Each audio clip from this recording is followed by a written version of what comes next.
मी जनतेच्या कुठल्याही मताला मी गृहीत धरत नाही. जनता हुशार आहे. आपण ओव्हर कॉन्फिडन्समध्ये कधीच काम करत नाही, कारण का मी पराभव बघितलेला माणूस आहे, म्हणून मी ओव्हर कॉन्फिडन्समध्ये जाणार नाही. मी माझ्या प्रचाराचं बोलू शकतो. समोरचा कुठे कमी पडतोय हे त्यांनी त्यांचं बघावं. त्यांच्याकडे देण्यासारखंच काही नाही म्हणून कदाचित ते लोकांसमोर जाऊन काय बोलणार आहेत हाही त्यांच्यासमोर एक प्रश्न असेल. नेते आता नेत्याच्या लेवलचे राहिले नाहीत, कार्यकर्ते आता कार्यकर्त्या लेवलचे राहिले नाहीत आणि कार्यकर्तेच नाहीत.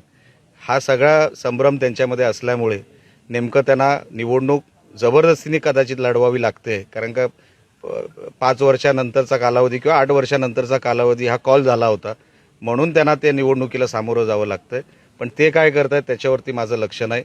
आम्ही काय देणार आहोत लोकांना, आम्ही कशी निवडणूक पारदर्शक ठेवून ही लढवतोय हे दाखवण्याचं काम आमचं जनतेसमोर आहे आणि ते आम्ही करतोय. एक प्रश्न